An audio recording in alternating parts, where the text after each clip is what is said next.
It's another special, and surprisingly, it's from the Phoenix, the Firebird. Oh. Question 1. I know it may not be for a while, but since Roger Craig Smith won't voice Sonic forever, who do you think could be a good replacement? Either someone who voiced him before or someone new? That is a good question.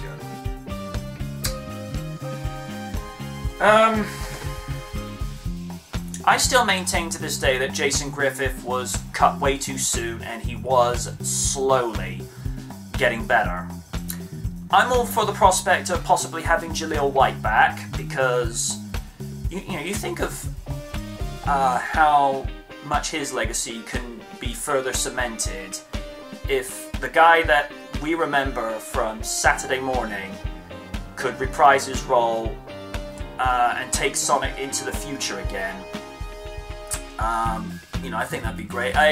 In all honesty though, I'd like to see another unknown actor take on the role, because each different voice actor brings a little something new to the character. Jaleel was, he was perfectly placed as a 90s Sonic the Hedgehog voice actor, because the 90s was very rebellious, edgy, and it had attitude, and he had that and more. And I think when you look at Ryan Drummond and Jason Griffith respectively, I think at that stage Sega were trying to distance themselves from what the 90s had to offer. They just wanted to take Sonic back to a somewhat more simplistic way. And when I say simplistic, I mean I don't mean in the sense of devoid of character. They just wanted something that was a little less cliche. And as much as I love Jaleel, and if you're watching Jaleel, you're still my favorite Sonic voice actor, that ain't gonna change. But I think it was, they wanted to distance themselves from things like Juice and Jam, Let's Glide, Clyde, or Let's Race Ace. It's like, they wanted to get away from that. It suited the 90s, but the 2000s and the 2010s, they're like, no. Again, I don't know who they would go for, because again, each generation we see a little something different, and I still maintain Griffith was doing just fine. The trouble is with the Sonic fan base, you'll get reasonable fans like myself or you, where we'll analyze things critically and logically and saying, okay, this works really well, this you need to tone back on. And then you'll get fans who bitch and moan when they get exactly what they ask for. Well, it's like, people, make your mind up. Seriously. That's all I'm gonna say. I don't know. Again, I'd like to see something with a little bit of different flavour, because we might get, the next Sonic voice actor we get, he might be very poetic and philosophical. Although that would suit Knuckles more, especially if they ever get Crispin Freeman to play the role. Chris, I'm just going to say this, dude, you are tailor-made to voice Knuckles. You ever get the opportunity, grab it. Carpe diem, my friend. Carpe diem. I don't know. I know this much. When Leo Hightower gets round to dubbing the next episode of the Hurricane 360 Sonic GX series, if he can't get the voice actor that he got for episode 3 to voice Sonic, I'll gladly audition. Why not? Wise man once said, and this was Mr. Steve the Vince Wilton, don't ask, don't get. So, if the guy for Sonic drops out for that, I'll audition. You heard it here first. Question 2. And this is one I'm, quite looking forward to answer. Seeing your Twitter post, I was wondering how you personally think Sally could fit into the game should Sega finally put her in one. I have a few ideas of my own, but I wish to hear what you have in mind. I've been very candid about this on social media and in various retrospectives of Sonic the Hedgehog, particularly whenever it covered Saturday Morning. I think Sega are missing a huge opportunity by not having Sally in the games, because she is what I like to think of as the straight man to Sonic's goofy antics, because you could see I gotta go back to Saturday Morning because I feel this is a decent representation of her character. Sonic is a guy that leaps before looking, where she's the one's like, sit down and think about it.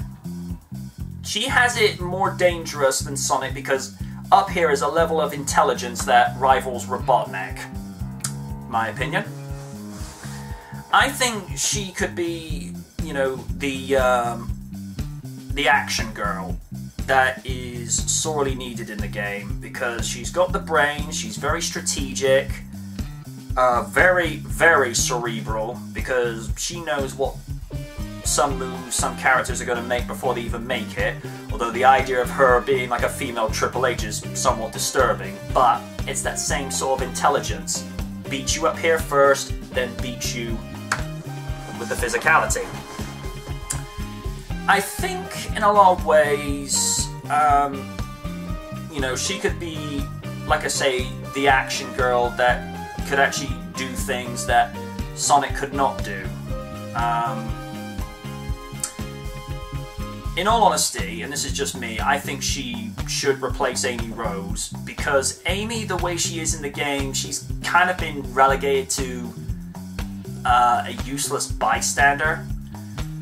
Now, to be fair with Amy, in the past, she has served a useful purpose, but one of the things I've noticed with the way creativity has been going with a lot of Sonic games is they're trying to just dial it back to the primary characters, i.e.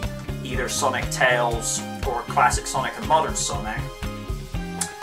And in all honesty, with what they're doing with Sonic Forces, I think Sally would be perfect for the third character that they've got. That's, you know, the one with the tools and the grappling hook and the archery. So I think that would suit her to a T. I think she would have been more ideal placed to put in as the custom character. But you know, we're all, you know, it's just an opinion.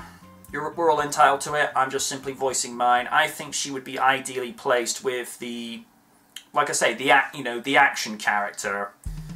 Now, in that context, that's not to say Sonic's classic and modern are not action-orientated characters. They are, but they're more built for speed in the platforming, whereas Sally could fit in this sort of style, particularly with the grappling hooks. It kind of reminds me of Batman and Spider-Man to some degree. So I think that's where she would fit in quite nicely, and in all honesty, it's a gameplay style that Sonic team should adapt. But what would I know? I just do logic. Question 3. Can you see Goku teaming up with Superman instead of fighting him in a future Death Battle episode, or even a potential crossover in other media, like DBZ, DC crossover animated episode, or movie, comic book, etc.? I think the potential is there. I just think they need to wait a while before, and I know it's been nearly 5 years since that 2012 episode from Death Battle, and then the subsequent sequel afterwards.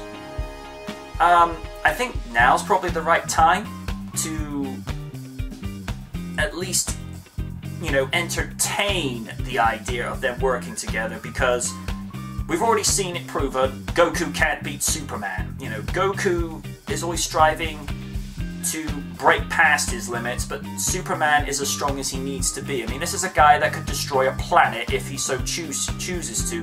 Goku can't even do that.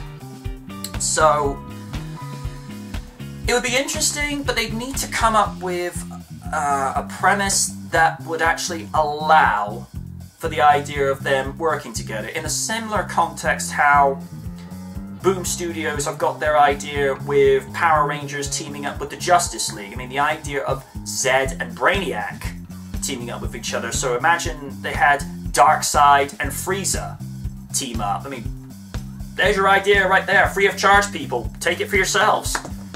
So, Darkseid and Frieza. That could be deadly. But yeah, there's my idea, free of charge. Just get Frieza and Darkseid to team up. Or heck, even Brainiac. You know, imagine Brainiac and Frieza, or even Brainiac and Cell. You know, imagine, you know, that would do numbers. But again, my opinion, take it for what you will.